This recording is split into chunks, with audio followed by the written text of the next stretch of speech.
Here is part 2 of The Lies He Told. Make sure to watch part 1 first. The link is below. Part 11, The Lies He Told. So he makes it to the hospital. He has relieved Coco. She's headed out. I believe she had to go to work that day, but we truly appreciated her coming through. Shout out to you, Coco. He gets on the phone. He calls my parents. He calls my job. He lets everybody know what has happened. And he's there. He's present. At that time, he was the husband that I needed him to be. It came back that I had broke my ankle in 3 different places. I knew, all of us knew that surgery was going to have to happen. Surgery had to happen before I had the baby. This happened mid-October, and I was scheduled to give birth on November 15th. I don't do C-sections, guys, so, and that might be a little TMI, but I did not know that I wasn't going to make it to November 15th. First baby, I made it full term. I actually had him a week late. So with this baby, it was different. I went into my provider. They let me know, hey, we're going to have surgery scheduled. I think I fell like on a Tuesday, and surgery was I think surgery was that following Tuesday, like the next Tuesday. So I was in a splint at home for a while. I went to the hospital. I had the surgery. He was there when I woke up. He made sure everybody knew that I was fine. And we went home. Now, I lived in a townhouse, so everything was on the 2nd floor. Where things started getting shaky for me, and when I noticed that this probably wasn't going to be a nice ride moving forward because I was immobile, I could not make it up the stairs. I was a lot bigger than him at the time, and there was no way that he could carry me up the stairs. So guys, I had to use my arm strength to get up the stairs, 1 stair at a time, pulling myself with my upper body strength. It was hurtful. It was painful because I was pregnant. He still continued to go to work. He never stayed at home with me. He never told his boss, like, hey, my wife needs me at home. I just really sat there and had to figure out life on my own. I still had to go to my appointments at the doctor. So when I went to the doctor, to my OBGYN told me within the next 2 weeks, because that's when I had a OBGYN, the next appointment. And she told me, she said, hey, you're only 2 centimeters dilated. I said, I'm dilating already? I said, the baby ain't due though till like November 15th. She was like, yeah, well, you 2 centimeters dilated. She said, but I'm gonna tell you right now, you gonna have these Braxton Hicks. So just, deal with it. I mean, I know that you're in pain because of your ankle, but it is what it is. And during this time, I had a knee scooter. So I was like, all right, I'm going to deal with it. And so I'm still inching myself up the stairs every now and again.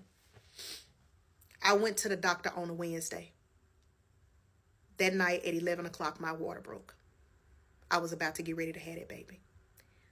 He was at home, and the way that he handled it, it broke my heart. He was in more of a panic and an attitude than I could ever be. I was so calm. I called my grandma. I called my mom, and I said, y'all, my water just broke. I'm about to get ready to have this baby. They said, and you can't walk? I said, I can't walk. I can't get down the stairs. Called the ambulance. 4 of the most gracious men came, and they said, we're not going to drop you. We got you. I was so scared. I had so much anxiety because I had already had anxiety from falling down those stairs, and to be taken down on a stretcher, pregnant, water broke, my husband all over the place, just a lot. I didn't even have my bag packed to go to the hospital. So I make it to the hospital. During COVID, there were certain restrictions. There was no way that it took my husband 4 hours to get to me while I was sitting in a room by myself going through those contractions. I have no idea where that man was for 4 hours. No idea.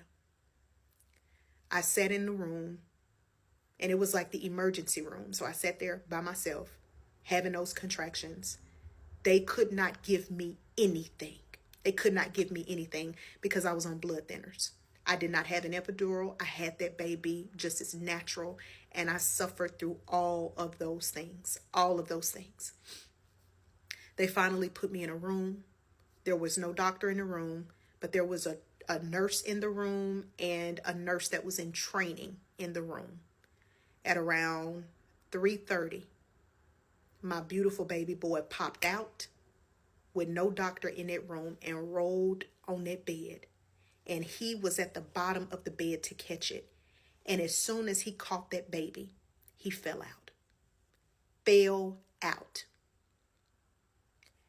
And so I'm crying. I'm trying to, get myself together, because now everybody rushing in the room, doctors coming in, everybody, they like, oh my God, oh my God. So they're putting the baby under the light or whatever that is to the right.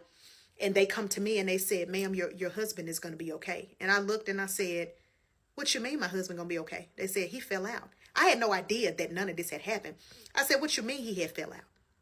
Do y'all know when that bitch came back in that room, he looked at me and he said, I can't even look at you right now because I saw you with all of your insides hanging out of your body. And that disgusts me. That disgusts me. And after hearing him say that, my whole world shut down. One of the most beautiful times of my life was a complete joke and a complete insult at that point.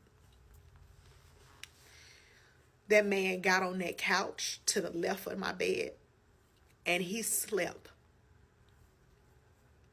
for the rest of the night. And I sat up and I looked at that beautiful baby. And I knew then that this marriage was not going to last longer at all.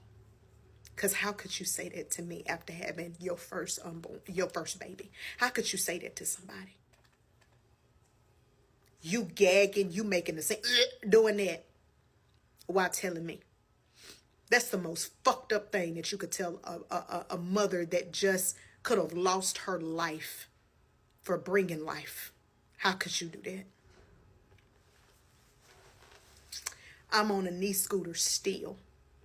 My ankle, messed up. He left that next morning and he went to work. I was there by myself with the nurses. And I knew that I was in good hands because I was at the hospital. You always in good hands when you're at the hospital. But shout out to those nurses because they helped me. I appreciate that. So he would come back after he got off of work and everything. But it wasn't the same because he told me prior that he had FMLA. Then part 12, the lies he told. So I contacted the job, his manager at his job, and they did not know that I had the baby. They told me that, hey, we will allow him to have as much time as he needs off, but he would need to let us know this type of information because he hasn't said anything. We knew that you were expecting. We just didn't know that you had already had the baby. I said, okay. He said he did tell us about the ankle, but he never told us anything about you having the baby. But congratulations. I said, thank you so much. He got upset with me for calling his boss. Why would you do that? Why would you call up there? I need this job. I said, what is the problem? Like, you have FMLA. Why didn't you submit the paperwork? He went all around the world about, I did submit it. And, they told me that I hadn't been there long enough to get it, yada, yada, yada. But they told me that I could use my PTO days. Now, I do know that sometimes you do have to be on a job for a little minute before you can do FMLA. Now, I don't know about restaurant jobs, but I know in corporate America, you can't just get a job there and be 7 months pregnant and then expect for them to give you FMLA in 2 months. It really don't work that way. But, and if your job do it, don't knock mine because mine don't do that. But anyway, so I believed that. I was like, okay, no problem. So I get out of the hospital. We get home. It should not be a surprise that he never did get up with the baby at night. I slept on the couch. When I slept on the couch, I would get up with my knee scooter when the baby cried. I would go to my little baby Breezer, make him a bottle, give him the bottle, burp him, go back to sleep. I did that tirelessly until I couldn't anymore, until I really didn't need the knee scooter no more, none of that stuff, okay? So I had him on October 29th. My mother and my aunt came into town for Thanksgiving. They came in, they helped me, they did laundry, they did, running errands for me, like if I needed something. They just really came through in the clutch.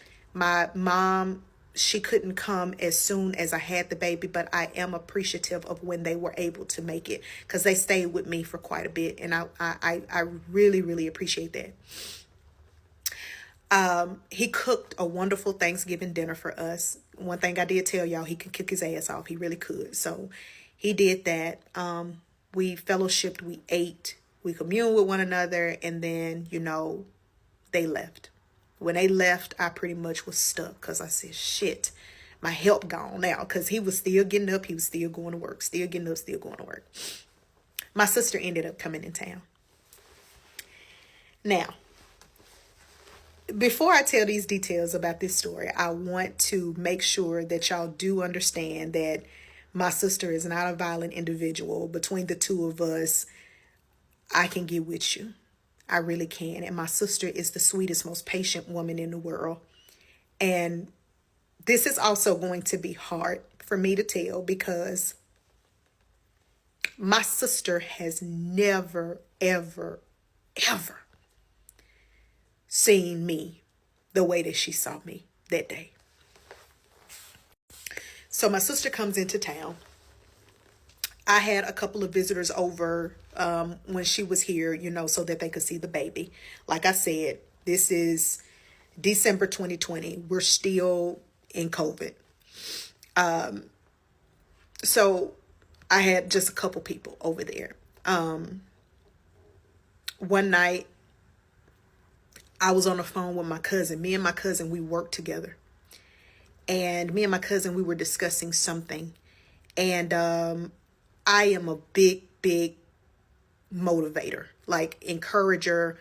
And if you put this shit on, I'm going to let you know you don't put this shit on. And my cousin, he a noob. So obviously I made some sort of, I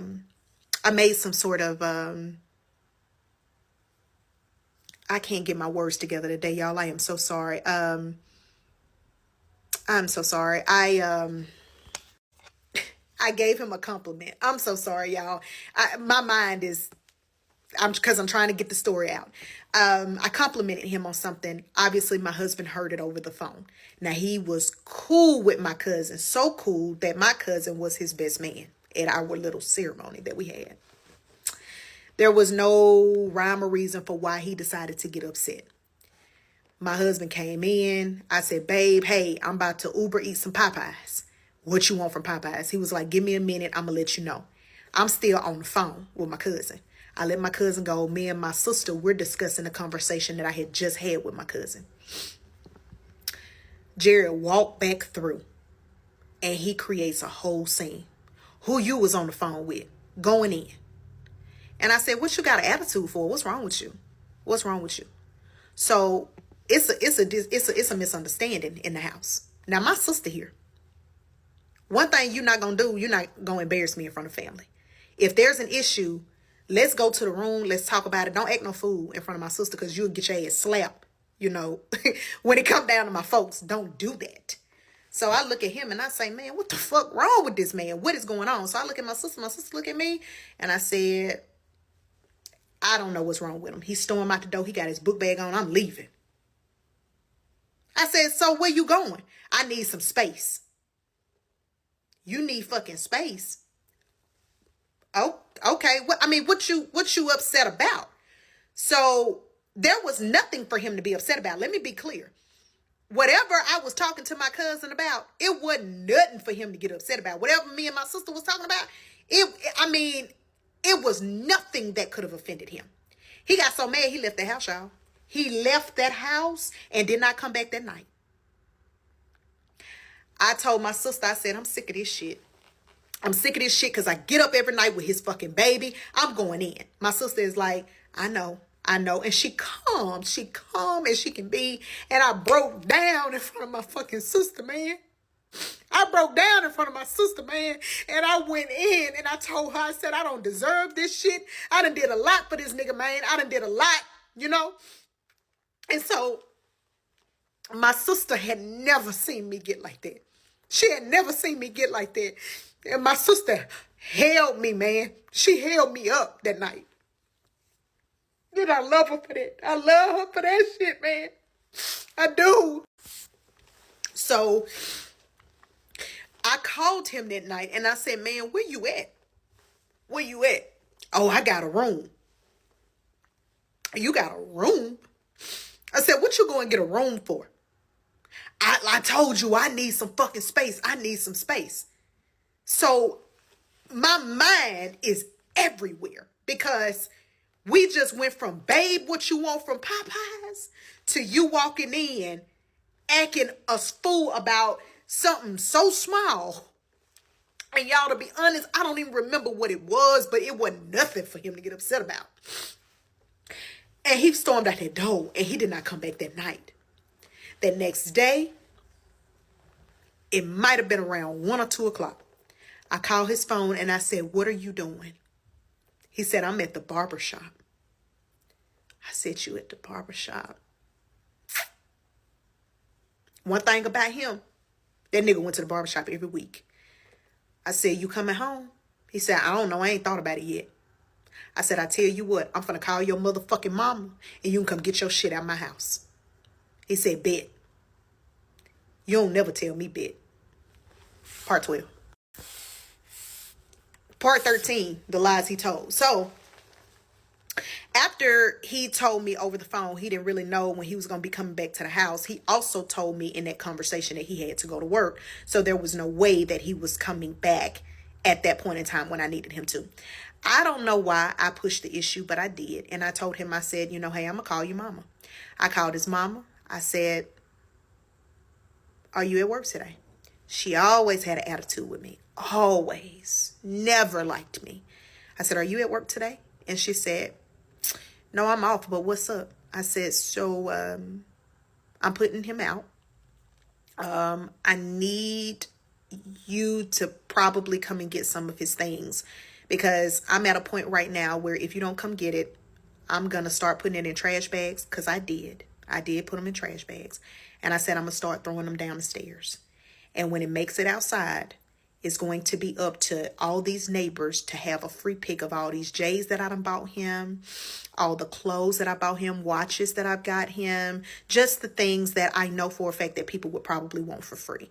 So if you don't want that to happen to your baby boy, you might want to come and pick it up. And I said it just like that. She said, bet, give me about an hour. I'll be over that way. Said it so calmly. What she didn't tell me was that she was going to be coming with a friend.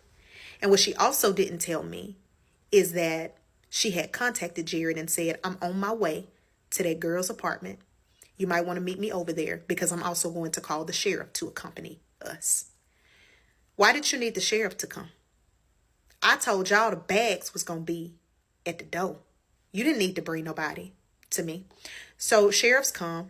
They knock on the door. I ended up getting into a whole argument with her from the balcony. And we going back and forth. I'm calling her a bitch. She calling me a bitch. He shouldn't have never married your stupid ass. I told you that, I told him that you wasn't shit. I knew that you was going to do him wrong and all that type of shit. And I said, do him wrong? Bitch, I done paid for more shit than you probably done bought in your whole life. I went off. Everything that he had ever told me about her, about how, you know, she was a young hoe, all that type of stuff, I had went off. I said, and Pop done told me, because I said his real name. I said, and by the way, Pop told me that he didn't even know if Jared was his motherfucking baby back in the day with your hoe ass. I'm going in, bro. I done went for the juggler. Do you hear me? And so she was like, he said that? She going in. That motherfucker ain't told you that. So I called him on the phone. I said, man, Cece over here acting a fool. She over here, because now mind you, I'm going with the tag name. I said, CC over here acting a fool, bruh. You better come get your baby mama before I kill her. You know, I'm saying all types of stuff. And he was like, calm down, daughter, calm down. You know, what he done did. I told Dad everything. Now, I'm on the phone with him while I'm sitting on the balcony. She's still down there. Yeah, bitch, I bet you won't bring your ass outside. Now, her friend hyping the shit up. She ain't gonna come. She ain't gonna come with that fucked up ankle. They down there acting in. They going in. And I told her if I ever catch her in these streets, she ain't got to worry about it. There won't be no talking. It won't. So, sheriffs pull up. They say, ma'am, we understand that you don't want to let her in. But please let him in because he wants to verify that all of his things have been placed in these garbage bags. He want to make sure he want to do a walkthrough to make sure that nothing else in this house is his. Because obviously you guys are about to go into a separation mode and we are just here to make sure that he gets all of his things. I said, I have no problem with that. I go downstairs myself because by this time, if I can remember correctly, I'm in a boot. This was in December now. So I go downstairs and I let the sheriff in and I let him in. And I slam the door in the mama face. She, let me at that bitch. Acting a fool outside. Do you know that bitch had the audacity to get on top of my government car and start twerking? And her friend recorded it. Why would you do that? Just stupid. So he comes in. He comes in. He goes through. And he said, I believe I got everything. He did take like something that was in the bathroom. It might have been like a bag that had like a cologne or something in it. But he pretty much took everything out of it. And then they left.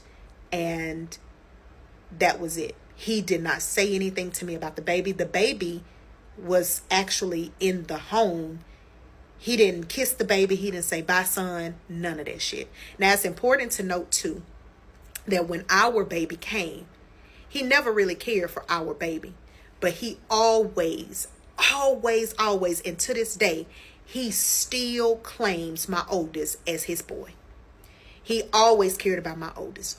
Always. And he never really showed that type of love to the baby. I didn't pay attention to that red flag either. The reason that I felt like he really didn't pay attention to his own baby is because the baby looked exactly like him. I believe our baby just it's a reflection of him. The baby looks exactly like him. I believe that's why. I could be wrong, but I don't know. I'm not in his head. So he leaves. We don't talk for a couple of days. I told my sister, I was like, I don't know how I'm gonna do this. I don't know how I'm gonna do this. I'm not gonna lie. Like, I didn't get married to get divorced. None of us do. But I fucked up. I did. I told her, I said, I fucked up and I don't know how to make it right. And she was encouraging. She was motivation for me. And she told me, she said, it's gonna be all right. It all work out in the end. It all work out in the end. And she did not lie. Because it does. She got back on the plane. She left. And I was back at home by myself again. He contacted me and he told me, he said, and this was a few days past, he said, I've been doing some thinking. I was wrong. He said, I was mad about some other shit and I took it out on you. But I want to make things right. I want to come home. This had to be the dumbest thing that I could have ever done. I let that man come back home. He said, I've been staying at, it was like a Regency Inn. He FaceTimed me from the Regency Inn. He was at the room by himself. But I don't believe that he went to the Regency Inn just to be there by himself. I do believe that he was probably there with other women. I'll get into that shit later. But I told him, I said, I did not marry you for us to be going through, a divorce so soon, and annulment at this point. Because, shit, it ain't even been 6 months at this point. I said, so, it had been. If it was December, yeah, it had been about 6 months. And I told him, I said, so, I don't want to, go through a divorce. I'm willing to try if you willing to try, but I need you to come home, bro. Like, what you doing? you know, and he was like, you know, I'm coming home. And he did. He came home. He put all of his things back in the place that it was. And then we continue to resume life that way. Part 14, the lies he told. So he comes back and we regroup. We resume our lie. We get into another little spat because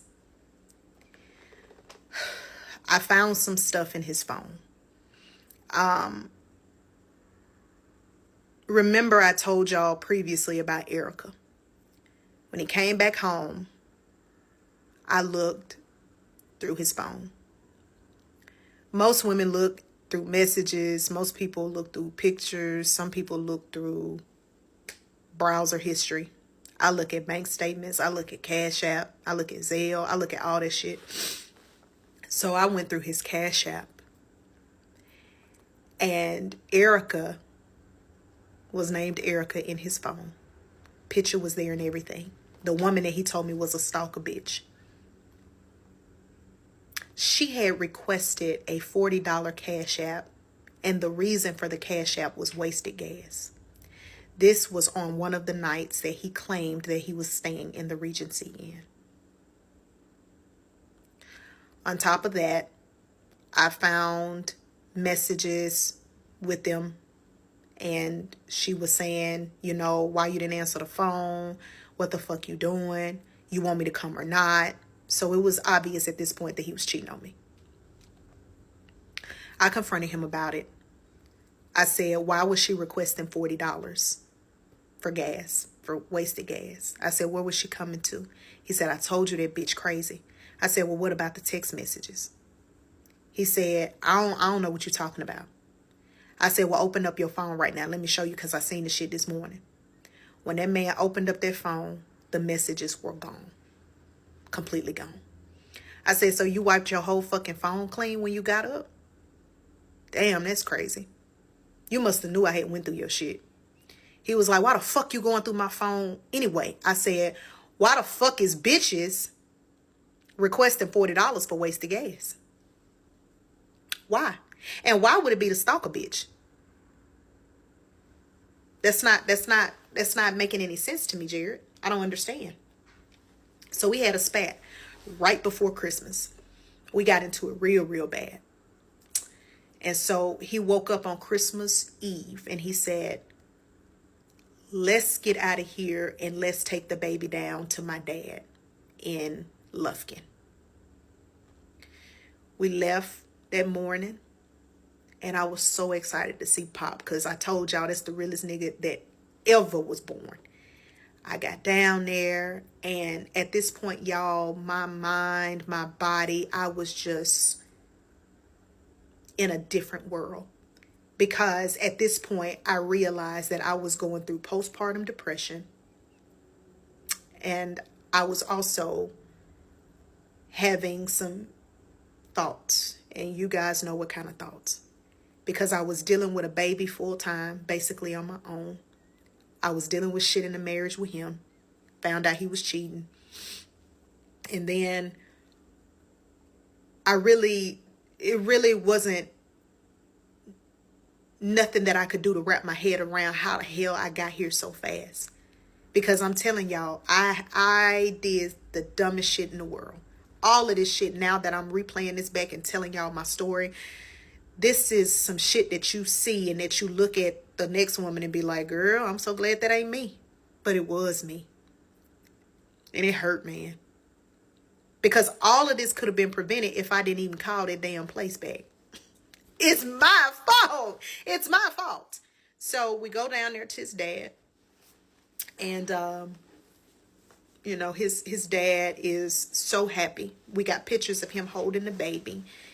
And he's so sweet. He's so sweet. And so we stay down there. And we get a hotel and everything. And we stay down there with them. We come back. He goes back to work. Things happen like usual. On December 30th, this definitely ain't gonna look too good for me. On December 30th, I went to Don McGill Toyota in Katy. He had been driving my 2018 RAV4 so much back and forth to Sugar Land. I noticed that when he would put a vehicle, whether it was mine or his, in reverse, before it would stop rolling back, he would hike it and drive. So therefore, it would, it's like a bounce thing. I know that that's bad for your car. I don't know nothing about cars, but I know that's pretty bad for your car. So it felt like my truck started missing all of a sudden. So I told him, I said, hey, I'm finna go. Me and the baby, we're going to go down to Don McGill, and I'm going to see if I can get another truck. He said, okay. All right, let me know, babe. He was at work, or allegedly at work. I go down to Don McGill. I'm down there 4 hours tops. I come out with a brand new 2021 Toyota RAV4. Beautiful. I get home, park it in the garage. I said, babe, I got a new truck. Life was, at that point, in my opinion, my life was going okay. It wasn't the greatest, but it was okay. I had my husband, half of a husband. I had a new truck. I had a new baby. My oldest was on point. Like, everything was everything. He's still paying bills, y'all. Still paying the bills. So he comes home and he was like, babe, I'm so glad you got a new vehicle. He said, because to be honest with you, my shit is on this last leg. Now, he had a 2018, maybe, Nissan Altima. It might not even been an 18. It might have been like a 16 or 17. It was older. I remember it. It smelled like weed because he smoked. It was pretty raggedy because he got it from Shabana Motors. And so I said, how about you go to work tomorrow, and I'm gonna go back down to Don McGill. He said, okay. So I go back down to Don McGill and I said, hey, my husband need a vehicle. They said, okay. What kind of vehicle does he have? I said, he has a 20 whatever Toyota Nissan Altima. I said, he said, well, can he bring it in? So he brings it in. He worked at morning shift, so he brought it in. And they took a look at it and they said, we can get you in a car today if you want to. He said, okay, cool. Now, mind y'all, in one of those parts, I told y'all his credit was outstanding, allegedly. We get there. He gets there. They examine the car. They tell him, we can only give you, I think it was like $7,000 for the car. He was like, okay, that's better than nothing. He said, so we're going to get you to, fill out this paperwork or whatever. Everything is electronic or whatever. He said, but, let's see what your credit comeback is. His credit came back at a whopping 437. I was in shock. I said, how your credit score of 437 and you just said a couple months ago you ready to get a house and you told me at the beginning that your credit was outstanding, nigga. And he was like, yeah, a couple of my hospital bills that hit me these past couple of months. I said, hospital bills? He said, yeah, I got some old hospital bills from when I had my gastric sleeve that ain't been paid. So they just hitting my, they hitting my credit. I said, okay. I said, so now what? He said, babe, I ain't gonna even lie to you. I ain't gonna cap. I really do need another car. Y'all know exactly what's next. I co-signed for that man to get a brand new 2021 Toyota Camry. I really wish I still had the picture so that I could show y'all the picture of us with 2 red bows on those vehicles. Both black, both brand new, no miles on it.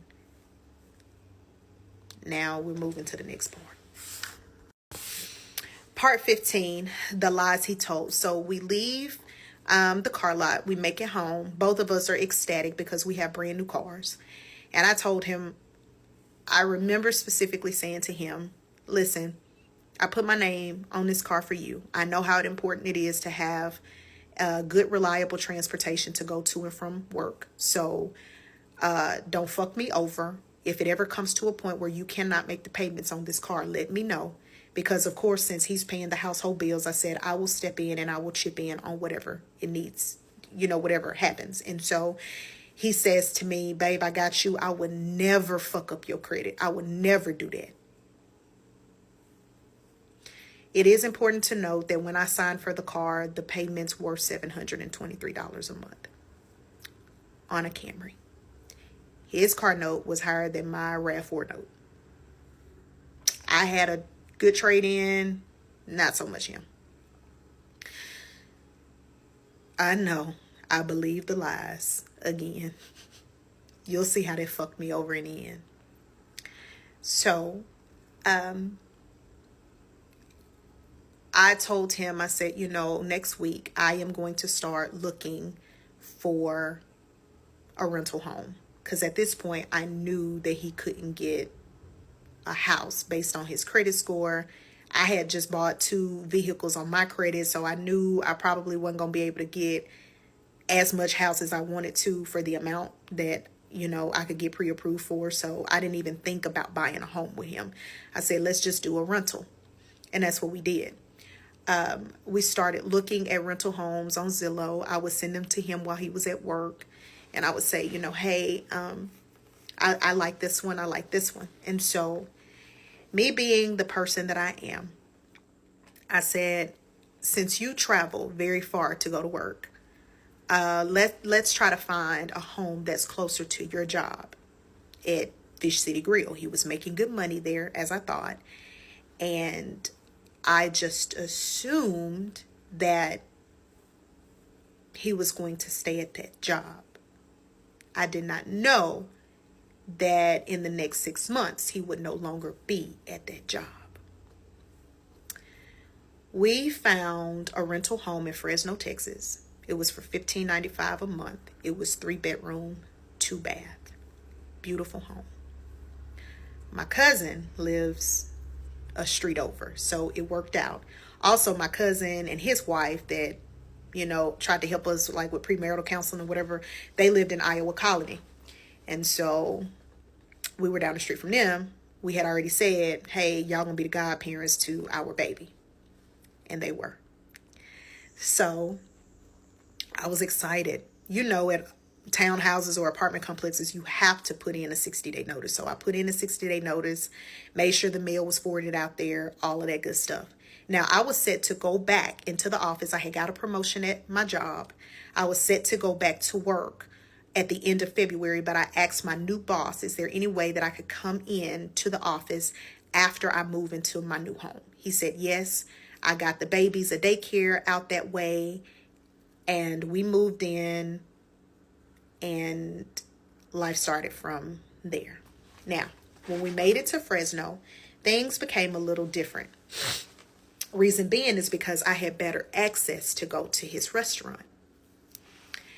And I would always go up there to Fish City Grill. I knew everybody there. They knew me. And I was also able to have a better commute heading downtown. So he would take the kids to school in the morning. I would pick them up. So every morning I was going into the office around 5:45, 6 o'clock. I would be off by 2:30, 3 o'clock, go get the kids from school. He, yet again, he always worked, like a mid to late shift. So he would always go to work at like 1 and would get off whenever they closed. So if they shut down at 10 or 11, he would get home by 12 or 1. And that was just the restaurant business. I didn't think anything of it. So now we're in March. So March, we're kicking it off good. We love the new house. He's like, babe, I'm so glad that we stuck it out.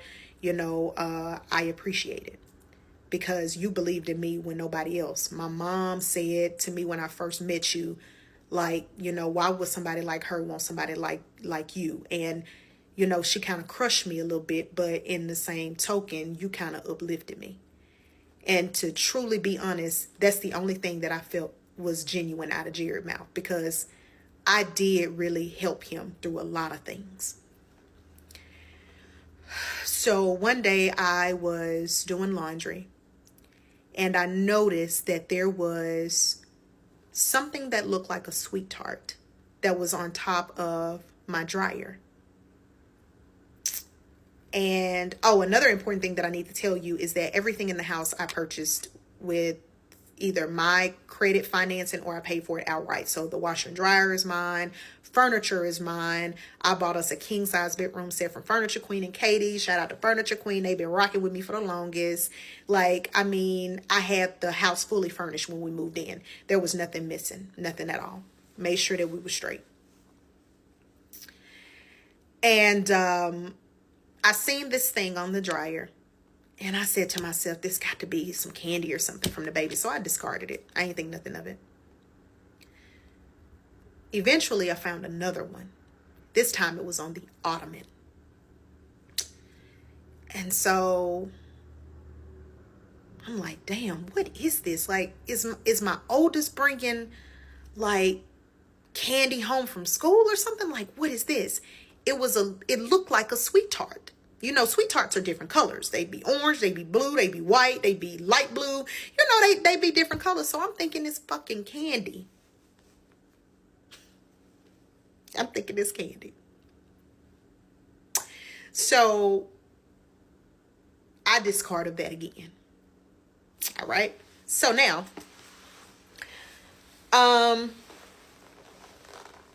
we're going to transfer over to May. Now we're in May of 2021. In May of 2021, he would always carry a book bag. I bought him a Coach backpack.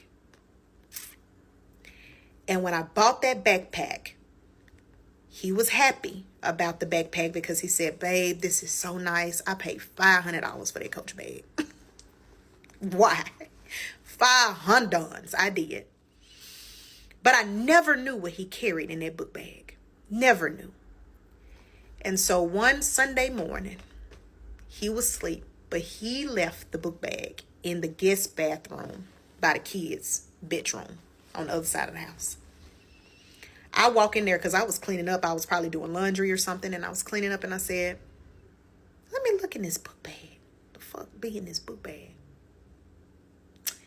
And when I opened that book bag up, y'all, I found a baggie of different color pills that was in that bag.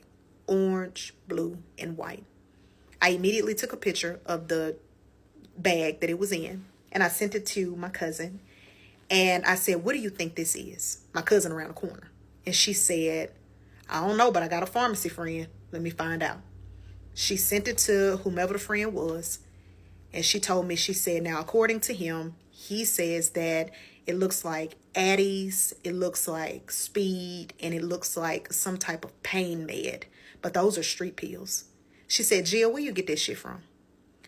I said, well, it came out of Jerry's book bag.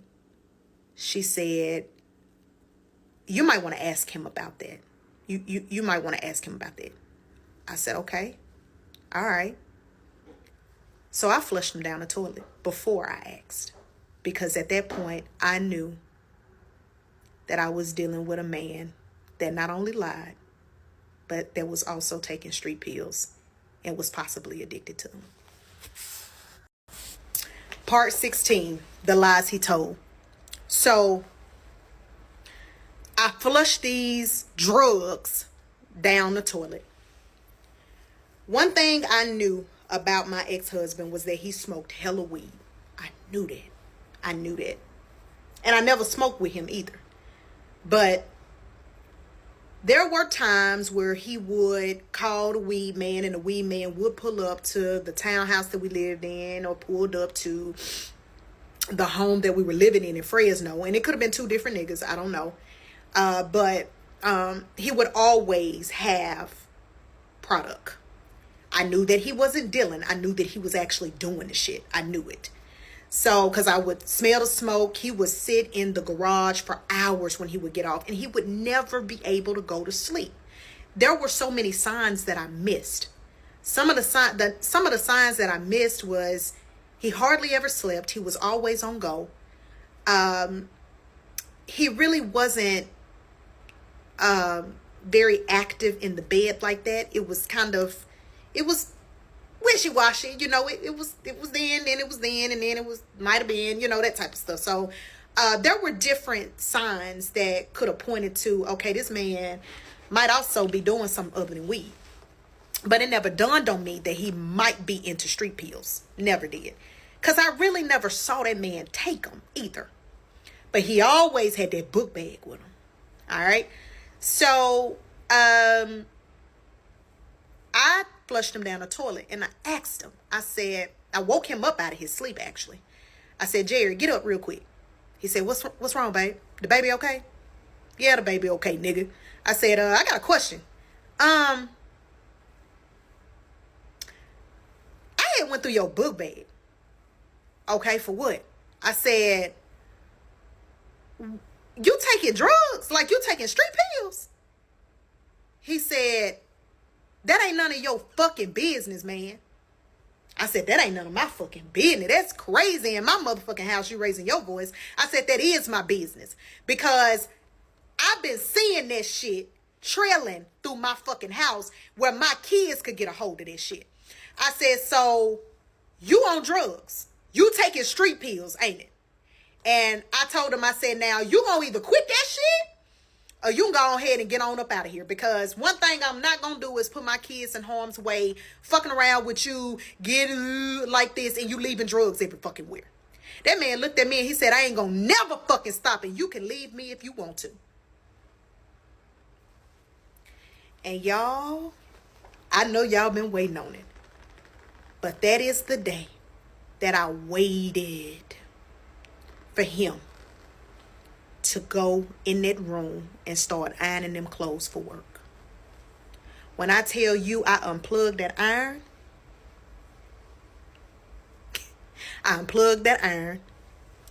and I put that iron on the floor. He said, what you doing? I picked up that motherfucking ironing board and I beat the fuck out that man in my baby's bedroom.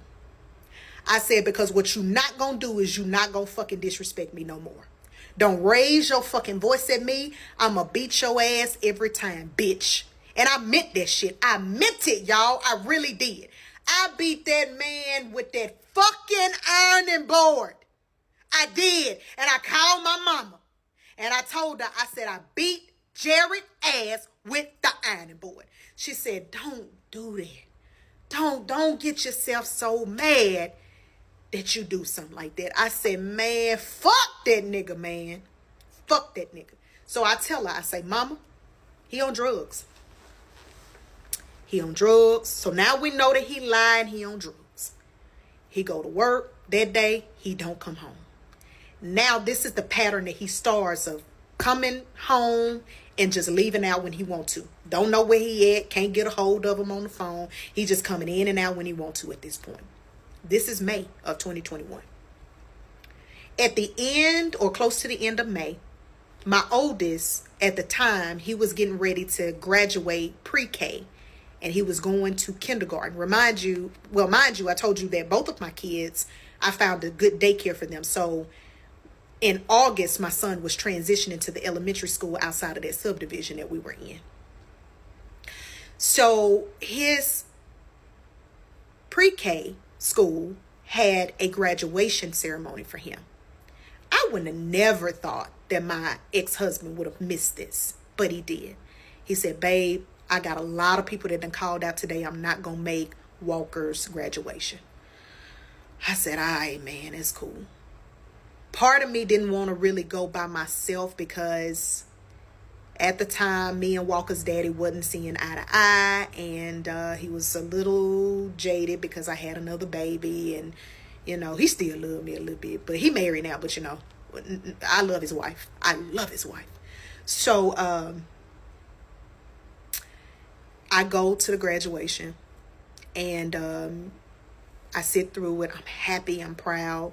Walker goes with his dad for the weekend because it was a Friday. And I decided that I was going to go up to Fish City Grill to get me something to eat. Me and Jared, we not on the best of terms, but I said, you know what? I'm going to go up here. I went up there, and as soon as I hit that door with that stroller, one of the best servers that was there, she was the sweetest thing. I don't even remember that baby name.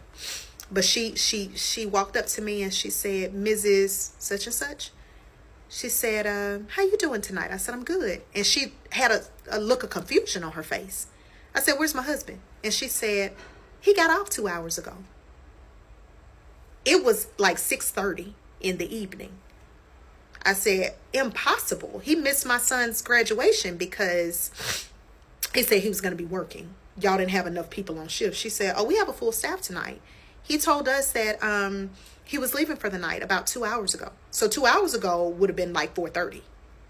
The graduation started at like 5. So I said, oh no, boo, let me call him. So she's standing right there. The restaurant packed. You really wouldn't even know where to sit in there. So I kind of pull over to the side of the door. I make a phone call. He don't answer me. Doop. Called again. Doop. Forwarding my calls to voicemail. I said, baby, do me a favor. Bring me y'all restaurant cordless phone. So I called him from the restaurant phone. He picked up on the first fucking ring. Hello, this is Jared. I said, where the fuck you at, man? Where you at, nigga?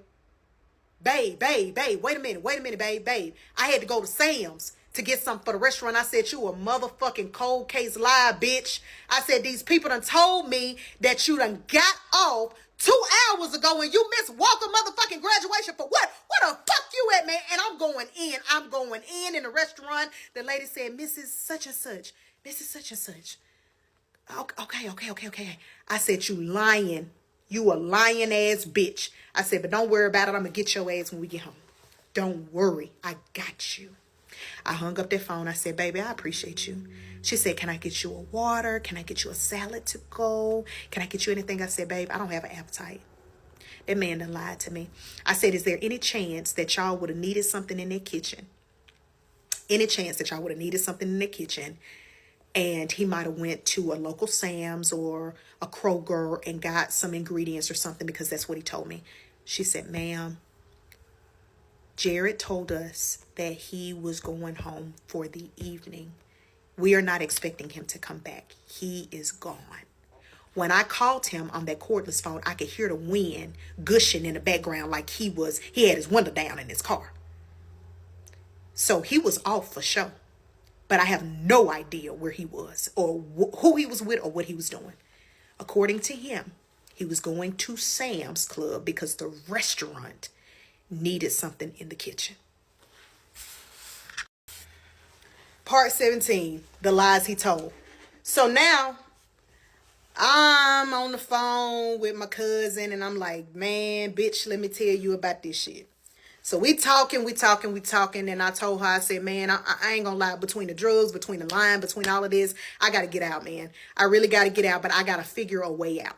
You know, one thing I will say, and this is a little piece of nugget for any woman out there. I know that I kept saying in these parts, but he was paying all the bills, Sis, you can pay your own bills. I ain't never letting another nigga pay my bills again. I'm sorry. You're not going to take away my peace. Because this was too much. This was the straw that broke the camel's back. So I get back home and I ended the conversation with my cousin. I get the baby together. I put him to bed. By 9:15, he calls my phone. I answer. I say, what's up? He said, babe, I'm at Fish City Grill in Pearland. They needed some help out here. You want something to eat from here? I said, no, thank you. He said, all right, babe, I'm on my way home. I said, okay, cool. I fell asleep before he got home because he probably made it anywhere between 11:30. And I never brought it back up again. But it always stuck in the back of my head that he probably was somewhere with some bitch doing whatever the fuck he wanted to do. Or he was probably somewhere getting high. Don't even know. And it's irrelevant now. But it's the fact that he even lied to his place of employment. Because you told them folks that you was gone for the night. I don't even know if they had a GM on the floor that night. So it wasn't just me. So I got a phone call. I got a phone call within that same month from my cousin, and she was telling me that her sister wasn't doing too well. She said it wasn't going to be long before we would have to make arrangements to get ready for a funeral. My cousin was young, and that was a really tough time for my family. So I dealt with grief before anything. I dealt with grief. So I told him, I said, babe, you remember my aunt when we went to Mississippi? He was like, yeah, babe. I said, well, her daughter, the one that lives with her, ain't doing too well. I'm going to probably have to go to Mississippi at some point. He said, okay, whatever you need. I said, I'll probably just need you to make sure the baby cool. He said, all right. So I got that phone call one day while I was driving into work. So that'll come back sooner or later. And I'm sorry, y'all, I get emotional on certain points because I'm really not over her yet. I'm really not over that yet. So one morning, about 5 in the morning, I get up. I'm getting dressed for work like a normal day. And I noticed that one of his phones is laying on the couch. He's in the bed. I don't know what made me, but I did. I went through the phone. Again, I went through the Chase banking app.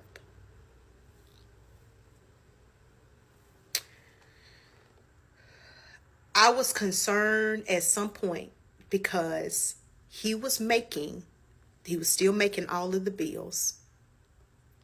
But he was also out of nowhere giving me extra money, whether it was extra money to get my nails done, extra money to get more wigs, because I'm a wig finessa, whatever the case may be. He was just giving me bread. And I kept saying, where you getting this money from? And he told me, he said, I got a bonus at work. I don't really think restaurant GMs get bonuses, but I mean, what do I know? During the time, I thought that was truth. And I went through that Chase app. And the same day that he was getting a deposit from Fish City Grill for his job, he was also getting an unemployment check from the government. I don't know how he pulled it off. And I will tell you that the entire time that I knew this man, even up until now, he has never filed taxes. Never filed taxes. I have no idea how he's getting away with this at this point in time. So I took screenshots of that. I said, okay, he getting unemployment. But I also go to his Cash App. And I notice that he is making a lot of transactions to the weed man. But these transactions are beginning to be between $350 to $550 a week.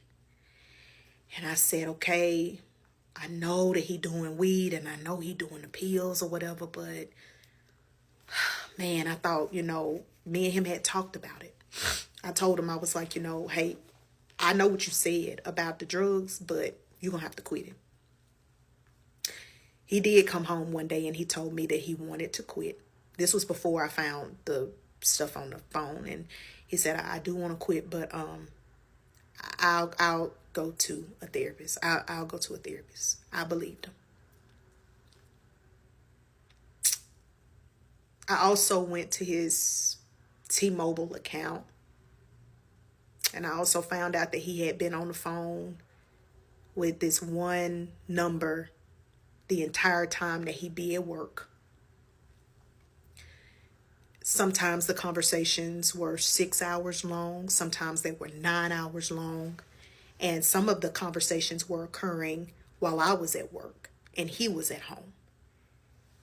And I did not know who the number was, but I screenshotted it too. Like, I took a picture of it from my phone, from his phone, or whatever. I questioned him about it all. I said,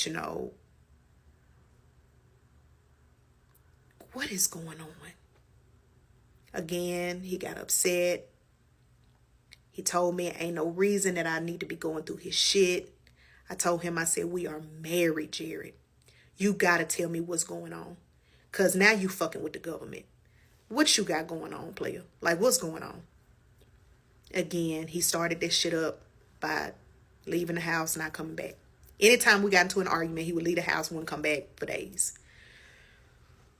So I said, all right, man. At this point, I really do got to find me a way out. I really do.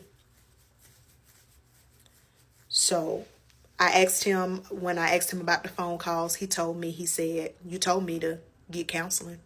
That's my therapist. I said, what's the therapist's name? Because you're on the phone with the therapist for 9 hours. Who's the therapist? He gave me some bogus ass name. And he also was the type too, when I found shit, he said, you figured out, you the one that want to know the answer to the question. He had that type of attitude. Once again, head between the washer and dryer, tearing that ass up. Don't please watch your mouth and watch your fucking tone when you're talking to me. Because by that time now, I'm not going to lie, and it break my heart, I had become abusive physically. I most definitely did. Part 18, the lies he told. So, soon after I got that information, confronted him about it. He said what he said, he did what he did. I started thinking in my head of solutions to be able to financially uphold this house without this man being here. It was going to be tough. It was going to be tight. But I said, I will start packing that money down for the next 3 to 6 months. I'm going to stick this thing through. But I need to at least get a good 6 months of rent under my belt so that I can be comfortable with this savings account. Because I already knew that if we split, there was a possibility that he was not going to immediately pay child support, even though I was going to put his ass on there. So I got the phone call that my cousin passed. I went home before the funeral. I went home the day that I got the call about her passing. I went home to be with her mom, my aunt. I stayed there with my aunt until my cousin traveled with her family from North Carolina. When my cousin came in town, I think I spent the next night at home, like in Mississippi, and then I flew back to Houston. He was here with the baby when I went home. But when it was time for the funeral, which the funeral was during the week, I told him, I said, I know that you have to work. And when I go home, I'll probably be home for maybe 2 nights max. But when I go home this time, I know since you're working, take the baby to my cousin, which I call aunt because she is like an aunt to me. She helped me when I first moved here to Houston. I said, take baby to her in Fairfield, in Cypress, down there by the Outlet Mall. If you know where Fresno is, you know that from Fresno to Cypress Outlet Mall is a good hour drive. That's a far drive. I said, so just go ahead, take him over there. When I get back in town, I will go and pick him up, and then I will bring him back home. He said, babe, whatever you need, I got it. You know, I know that you got to go home for this. I said, okay, thank you so much. The day came where I got on the plane and I flew to Mississippi. My cousin, which is my aunt, keep in mind now, I call my cousin my aunt, but her son was living with her at the time.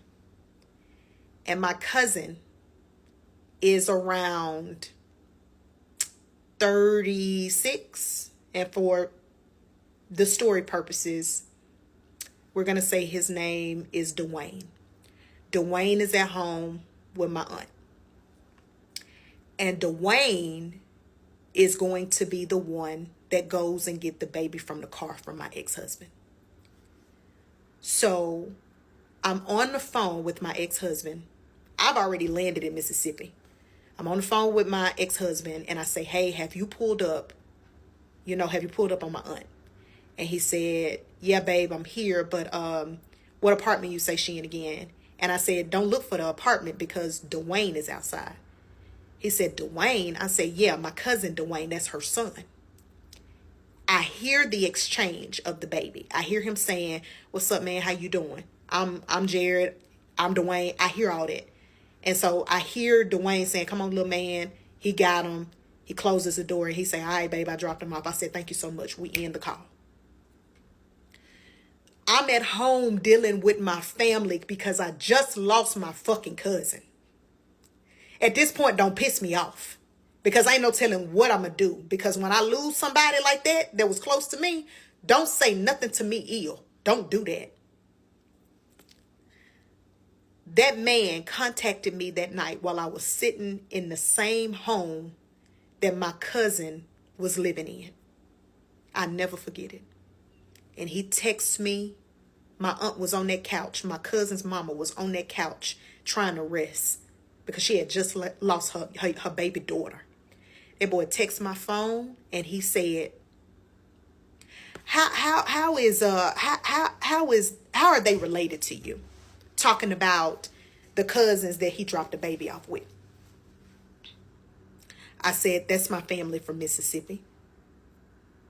He said, but I'm saying though, what kind of relation is it? Are y'all first cousins? Are y'all second cousins? Are y'all third cousins? I said, that would be my mom's, if I'm not mistaken, second cousin. Now we're texting. I said, why? He said, because I've been doing some thinking. He said, let me find out that that's not your real family.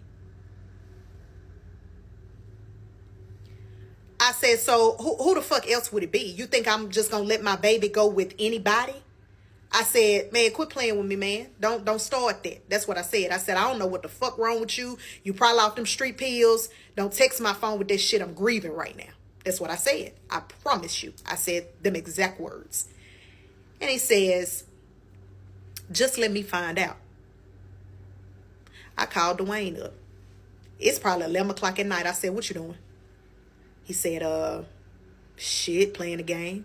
I said, what the baby doing? He said, in there with mom, sleep, bet. I said, man, this nigga, he texting me with that bullshit. Now, Dwayne probably been out at that point, maybe roughly a year. So he fresh out. One thing that I want TikTok to know right now is my family, it run deep. I'm going to tell you now. So it is hard for you to make idle threats or to talk shit because somebody in the family going to see about you. I told him, I said, man, that man has contacted me and he talking crazy. And I know you don't really know him, but I'm just letting you know he know where, y'all live. So just be on the lookout. If he trying to come and get the baby, don't let the baby go with him. Because I'm going to be honest, I really did not trust my ex-husband with my baby. I did not. And so he said, oh, that nigga ain't coming over here. He not coming over here. What I didn't know is that Dwayne, in the course of the conversation, he asked me where he worked at, where my ex-husband worked at. And I told him, I said, now at this point, y'all, he had left Fish City Grill. Now he at Grub Burger off of I-10 and Katy. I said, man, he work at Grub Burger. He said, what time they close? I said, I don't know, man. I don't know. He said, don't worry about it. What I did not know is that the following day, Dwayne called up there to Grub Burger and asked for Jared. And he told him, he said, man, this Dwayne. He said, Dwayne? He said, yeah, Dwayne, the one that got your baby over here. He said, oh, yeah, man, what's going on? Everything okay? Do the baby need something? Y'all need more diapers or something? He said, no. He said, but I just wanted to call to let you know that my baby cousin had called me. And I don't want to have to come and see about you. So leave it alone. I don't know what you think the fuck is going on, but that's family. So leave it alone. Jared calls me going off. Man, your motherfucking cousin done called up here. Now it's my cousin. Your motherfucking cousin done called up here talking about woo, woo, woo, woo, woo. yada, yada, yada, yada, acting just like Jody motherfucking ass from Baby Boy. I said, I don't know what you're talking about. You told that nigga that I said, I ain't told nobody shit. Now, at this point, now I'm playing your game. Now I'm lying. I said, I ain't told nobody shit. I said, but I told you, stop fucking playing with me. Don't play with me, sir. Don't do it. I'll catch you up on the next part. Yo, I gotta answer questions real quick, man. Let me bag up. Let me bag up, man. While I'm trying to do the parts to all of this, I just keep going back and I keep looking at some of these comments and I'm like, man, these people are silly. Y'all are just as crazy as I am and I love it. I loved it. And y'all, when I get to the end, I promise I'm not going to hold you long. Like I told you, it probably will not be 50 parts. But I definitely want to thank every single last one of you, even if you were negative from the beginning. I thank you because it is impossible for me to withhold this now that now everything has opened up for us Black women to be able to tell our story. So once again, I truly appreciate you for being here. One thing that I do want to, say to everybody that has been asking, Jared is a Cancer. That boy's birthday is in July. I can't remember. Oh, I do remember what day. July. No, I ain't gonna tell you because y'all gonna look that nigga up. Y'all not gonna get me. No. He is a Cancer. He is not a Gemini. I am a Scorpio. Here's the fact that I got on down. Okay. Second thing, I am originally born and raised in Jackson, Mississippi. I graduated from Southern Miss. With my master's, I graduated from Belhaven, and next month I walk with a doctorate. So I will tell you, fully educated, but sometimes I don't have the best sense when it comes to men. And to be honest with y'all, I do have a whole nother situation that my mom told me I do need to share with the world as well that happened after Jared. So stay tuned for that, because if I tell that story, that shit gonna really blow. I'm sorry, but I mean, at this point, it's no stopping me because my mouth big anyway. I might as well go ahead and tell all my business. I done told y'all this much, period. Another thing that I want to say, a lot of you guys are misconstrued about the story because either y'all are not listening, or y'all listening too early and y'all haven't watched clarification videos, or y'all have not watched me go into further detail about what is going on. So take your time, watch these videos before y'all comment, because some of y'all are so confused, but y'all only on part 1 or part 2. It's part 3 and part 4 and part 5 where I start really getting into the meat and potatoes of shit that I said in part 1 and part 2. So I understand if you're currently confused, but try to go and watch, go to the page and watch. Another thing that I want to say, excuse me, I do not have enough followers right now to do a playlist. I absolutely don't. So until, and I could be mistaken, but I Googled it. Until I get to 10,000 followers, I am unable to make a playlist so you guys can further be able to scroll these videos and watch them. I apologize. It ain't my rules. That's TikTok stuff. So I'm sorry. I did forewarn you guys a long time ago that there was probably going to be a whole lot of use of profane language. I'm simply just retelling the story. So I apologize for, ears that don't know me to use this kind of language, but this did occur almost 4 years ago. I'm in a new light now, but I do need to tell this story the way that it happened. I really do. Another thing I want to clarify, his mama was not a medical doctor, a physician when I met him. I am not downplaying registered nurses at all. What I am saying, though, is that during the time that I was with that man, his mother was a registered nurse. She was not a doctor. She was not a nurse practitioner. She was a registered nurse. Now, she was going to school to be a nurse practitioner, but she did not graduate, I don't believe, until 2021 or something like that. Most of the time when I'm talking about this woman, this was in the year of 2020. So I don't want nobody to make it seem like that I'm disrespecting the medical field. My sister is a pharmacy student, so I don't do that. I got an aunt that's a registered nurse. I have a cousin that's a doctor. I ain't shitting on nobody in the medical field. I appreciate you guys. You guys held me down on both of my babies. So we're not going to even play that game. So don't even sit here and play like I'm down in anybody in the medical field, because I'm not doing it. I'm simply telling the story. That's all I'm doing. Now, another thing that I also want to say is I have seen several comments about how Nobody wouldn't have never wanted to do this until Miss Risa Tisa did her story. You are absolutely right. Because a lot of us did not have the balls to do it. But it ain't even about me trying to blow up. When that woman affected me the way that she affected me, it was beautiful. Because I cried even when she didn't. Because some of her story is my story. Mine run a little deeper. But at the end of the day, I was more foolish. I was a fool. Most definitely. So I don't want y'all to get too comfortable with trying to compare the two. We are two beautiful black women that were hurt, traumatized, and we're still trying to heal. So I just wanted to put that out there. I wanted to make sure that you guys understood what it is. Again, I apologize if a lot of these things that I say are vulgar, but it's a part of the story. So continue to buckle your seatbelts. Let's get back to it. Part 19, the lies he told. So I hang up the phone from him. I quickly sent him a text message and I told him, I said, listen, I know you and I have not been seeing eye to eye. I have no idea what you're talking about when it comes down to my cousin contacting your job, whatever the case may be. However, what I will tell you is that I am dealing with the death of a family member. I am currently grieving. This is not what I need right now. Remember, I told you guys that I was dealing with postpartum depression already. And, you know, postpartum can stick around for a while after you've had a baby. So there were things that I was personally dealing with.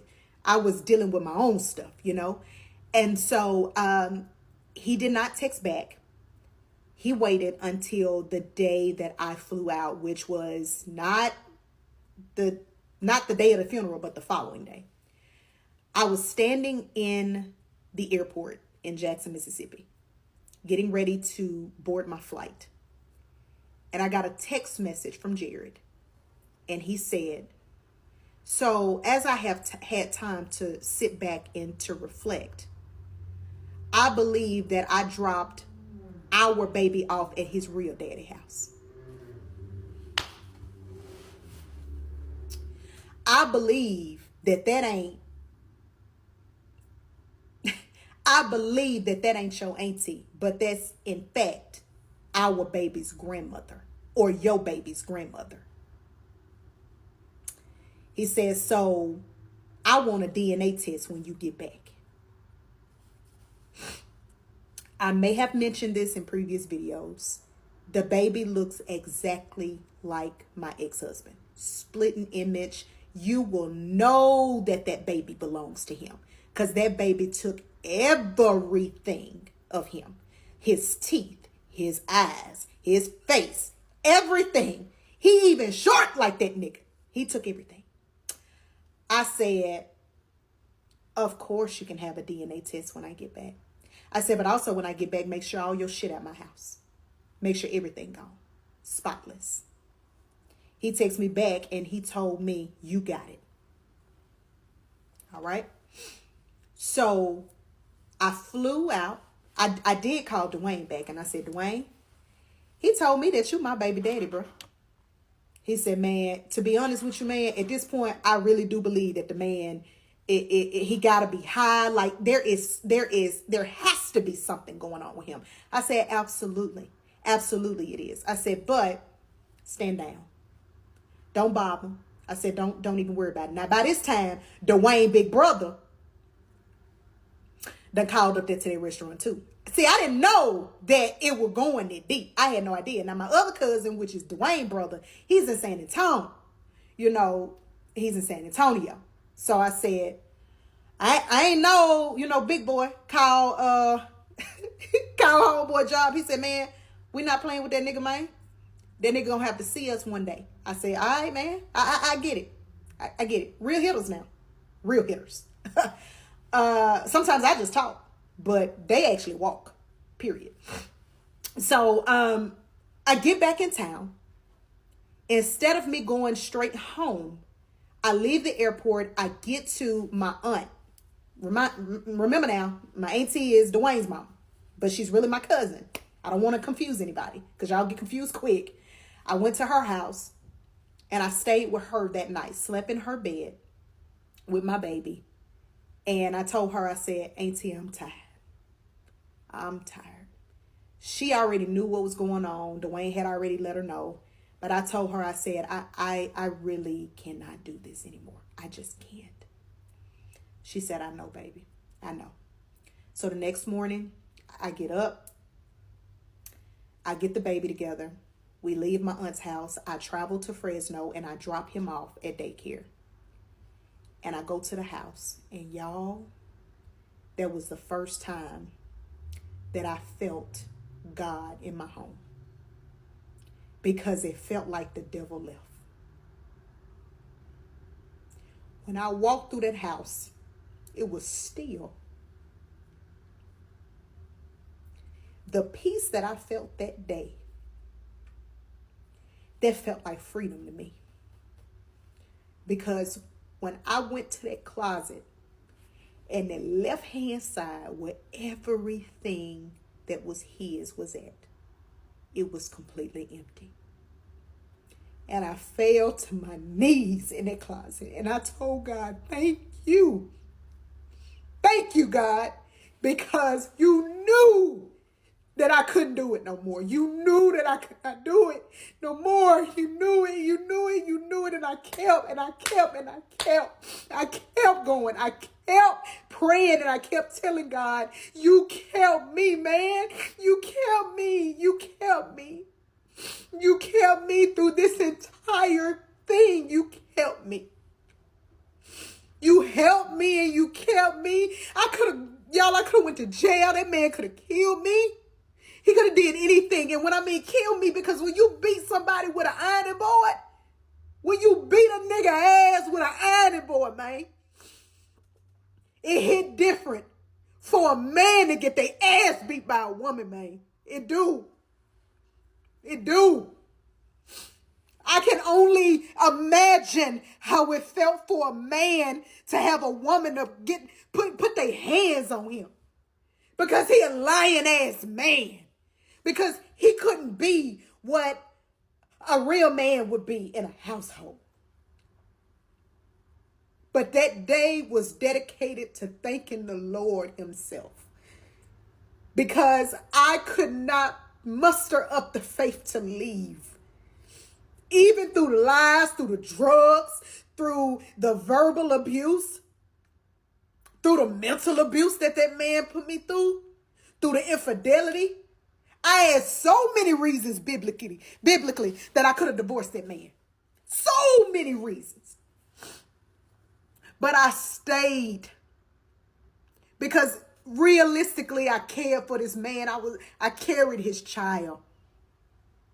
And a lot of y'all not going to understand how I stayed through all of that. But I truly believed that somehow, some way it was going to turn around in my favor. But it never did. But what happened was that God made sure that I came out on top at the end. I didn't see it when I was going through it. I kept looking at my baby and I kept telling him, I'm sorry, baby. I brought you in here. I brought you in this world and you don't deserve to have no daddy that don't look at you the same way he look at other people's kids and love on them. My baby didn't deserve that, dog. And he don't deserve that at all. This is that man's only child, his flesh and blood, his son. And I allowed it to happen, man. I did. And I take full responsibility and accountability for my actions. I do. But that day was the day that I could have walked with my head held high and couldn't nobody tell me nothing. Because when that man left my house, I knew that was the last time. That was the last time that I was going to allow him to come in. That was it. Part 20, the lies he told. So I left Houston that weekend, I believe, or it might have been whenever my sister told me that she was free. And I went and I spent some time, me and the baby, we went to New Orleans. I went and spent some time with my sister. And we went down there, and then we came back. And when we came back, I contacted him and I told him, I said, hey man, I need financial help, because when you left, you didn't pay none of the bills. I want to be clear that his move out date, the day he moved out, was July 30th. I said, I need either some support for the baby, either you can help pay his child care, or, you know, if you feel it in your heart, however, because you're heartless now, but if you feel it in that heart, whatever heart you got, I need money to support this household. He told me that he was going to make a payment to me when he got his check. Of course, that never happened. I immediately went and filed for child support. The proceeding happened pretty quick. It was via Zoom. And turns out that every 2 weeks, he owes me $436. And so that was a good thing, because that was a help. But he had been taking care of bills that I wasn't normally taking care of in that house. So it did put a financial strain on me. So I eventually went and I checked my mail, which I don't normally do. I normally do everything electronically, but for some reason, God led me to go to that mailbox in that subdivision, and I did. It was full of mail. Full of mail. There were statements from the Easy Tag Tollway that were hundreds of dollars from him running the tolls. There was a letter from Toyota letting me know that the car was about to be repossessed. There was a letter in there from a law firm letting us know that since the tolls had not been paid, that they were filing suit. And most of this activity happened in the past 3 to 4 months. But we got the letters when he moved out. He was not in my house when I checked that mail. He was already gone. I called my brother and I asked my brother, I said, listen, I'm in a pickle, man. You told me not to sign for that man to get no car. You told me this, but he knew that Jared had already left the house. He knew that. And I told him, I said, man, Jared ain't paid that car note. And I specifically told that man when I got that car, don't fuck my credit up. Of course he did. Of course he did. He said, how much is it behind? I said, it's about $2,300. Because you know they tack on additional fees once you are getting closer to getting your car repossessed. So I told him, I said, man, it's too much for me. I can't do that.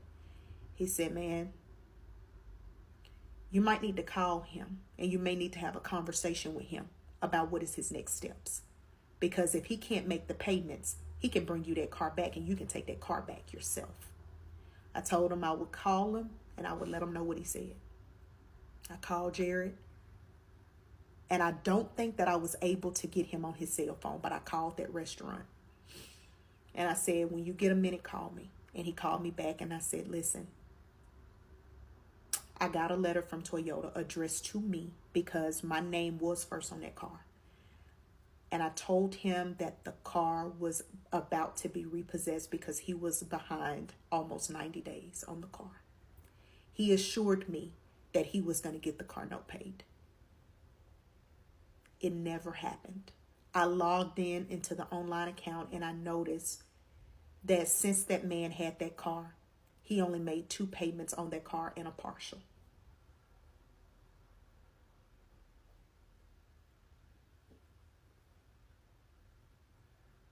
So I knew then that I was fucked. My credit score was messed up, about to be messed up. I did not know how I was going to financially handle the bills in my home. I knew that it was going to be rough for the next year or the next couple of years. It was going to be bad for me. So when he did not make the payment, they sent me another letter And they basically said the same thing in the letter. This is, and they have a legal name for it. And I should know it right off the bat because I am in the legal field. But either way, it was them letting me know as soon as we can get to that car, it's gone. Your limit has extended for us to be able to give you the grace to pay the extra money that we told you we needed, whatever the case may be. I called that number on that letter, and I told them exactly where he working, where his mama live. I said, y'all go get that car. Because I gave Jared two options when I called him. I told him either bring that car to me and bring me them extra set of keys that you never would let me have for whatever reason, or make the payment. And he chose to make the payment. I don't even believe to this day that man knew that I was the one that told them where that car was. Come get it, because it's mine. That's my car. It's my car.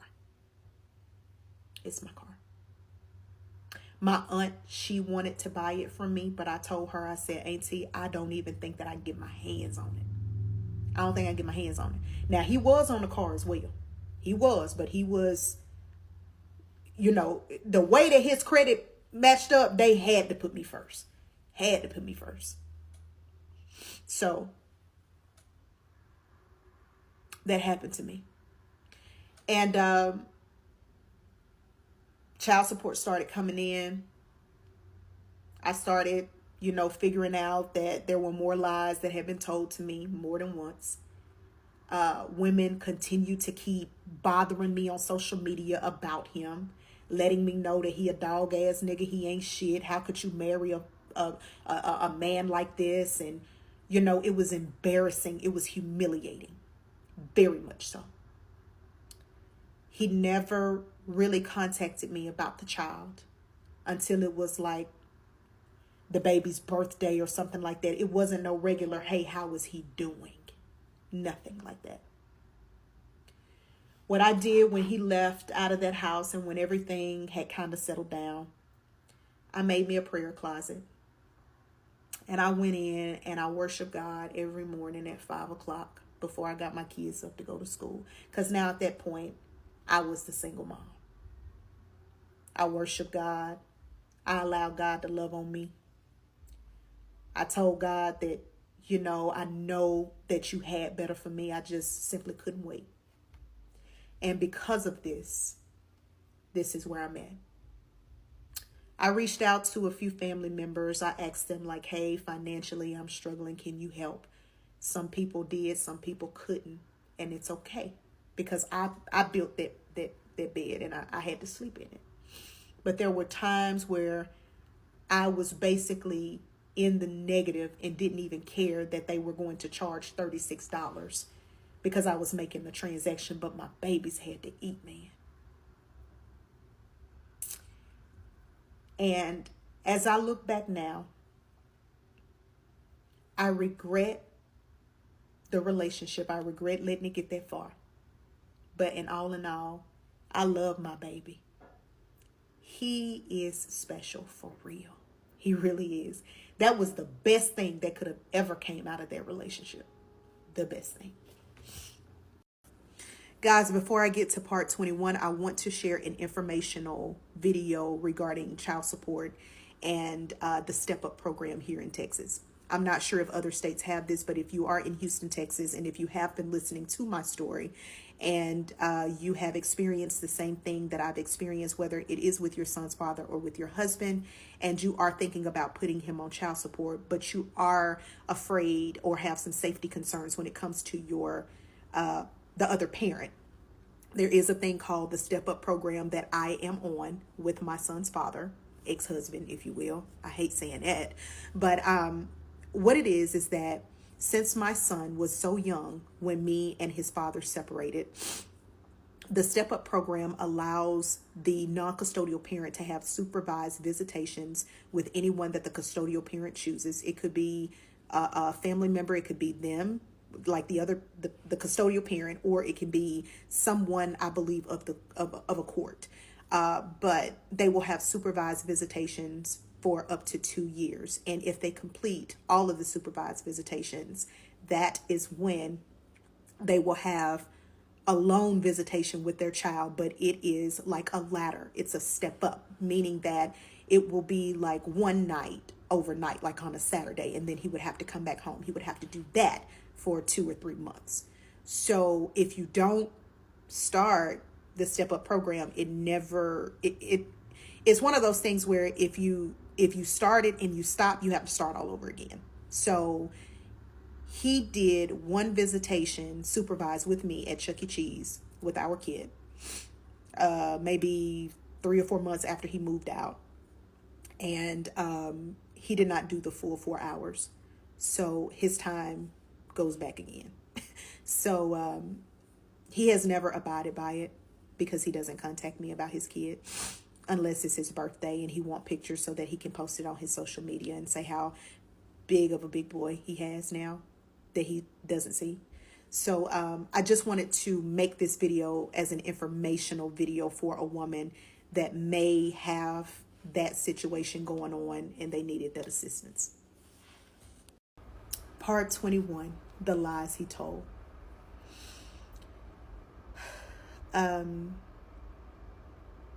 After he was placed on child support and after it actively started to come in, I was able to take care of daycare for my kid and everything like that. I eventually moved back to the Cypress area, and I let the house go because I filed bankruptcy and I put the house in through bankruptcy. And yes, if you are renting, you can do that. I don't know if y'all know much about bankruptcy, but you can do that. I had to file bankruptcy because of the repossession. My credit was suffering. My finances were suffering. I had got into a whole lot of debt dealing with Jared. And it was mainly because I wanted to be that wife. I wanted to be supportive of him. And I did make a lot of dumb decisions and a lot of unnecessary transactions because of him. Once again, I cannot stress this enough that I am fully to blame for that relationship. It should have never happened. But once again, this is an awareness thing for me. And I'm able to get this out because I hope that it reaches somebody. I did not get harassed a whole lot when we separated. I filed for divorce in April of 2022, and I filled out a paper that stated that I could not afford the divorce. The first hearing that we had, he did not show up. The judge was gracious and said, hey, send him a text message and let him know that he will be held in contempt of court if he does not show up. I sent him a message, and at that point, I was no longer texting him from my number. I would only use a Google Voice number to communicate with him. I did not want him to have any access to me. The child support order allowed us to talk through an app when it comes down to the child. You can FaceTime in that app. You can call in that app. You can text in that app. He never would use that app, and it tells you when the last time that person was seen on the app. He definitely doesn't log in. So I sent him a message to his number, the number that I had for him, because he would continuously change numbers. And I told him, I said, hey, we had court today for the divorce. I know you were served. I had them serve you at your Manny house, but I knew you were served. And if you don't come to the next hearing, the court stated that you will be held in contempt. And I don't really think that you want that for yourself. He responded back and he said, I didn't get any paperwork or anything about a divorce. I said, Jared, you signed the divorce decree. DocuSign. Still lying. I said, but it's okay. It's cool. No problem. I said, but I'll email you the divorce decree that you signed that should be in your email. But I'll email it to you. And I did. And I did reiterate on the email that if you do not show up, you will be held in contempt. The next hearing, of course, he did not show up. He told me he was coming, but he did not. It was a default divorce. I was granted everything in the divorce decree. And he is responsible for paying for the divorce, not me. It came out to like maybe $493 because of court costs and everything like that. And I look on there often to see if he has made payment. He has not. That happened almost 2 years ago, so he has not. And after the divorce happened, and when I went ahead and did the whole bankruptcy thing, I moved on back over here to this side of town. And I've been staying over here since then. You guys may care, y'all may not care, but the baby will be 4 in October. He is vibrant. He is beautiful. People love him. People cherish him because he is special. And he does not contact me about this child. And this is his only baby that I know of. And it's sad. But that boy is going to grow up and he is going to know how strong his mama was for him. Because I did a lot to try and keep his father in his life. And it didn't work. It just didn't work. So, this does end the series of the lies he told. Thank you for watching. I encourage you, if you have a story to tell, tell it. It is therapeutic for me. I feel a relief. I feel like a weight has been lifted. I feel like I have helped someone. The tears that I have cried, they are real. Because y'all, I have not cried about this since I got that divorce. Because the day I got that divorce, it was go time, baby. I was at 5 Central. I was at Prospect. I was gone. And y'all, one of my best friends, Kim, she in them comments, we saw Jared as a manager at Prospect Park. He had changed jobs again. And I could not figure out where he was working at because, the child support had cut off. Bet we saw him at Prospect. And now he just stays within that type of company. So guess what?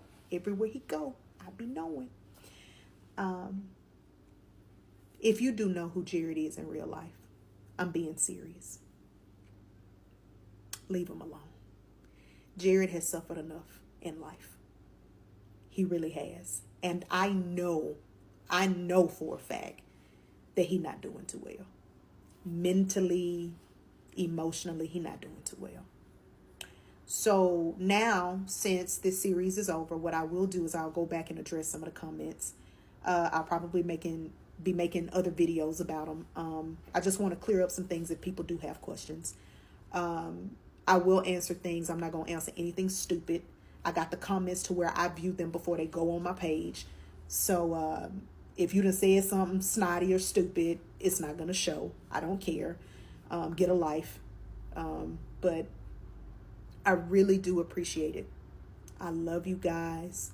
I want y'all to stay humble. And guess what?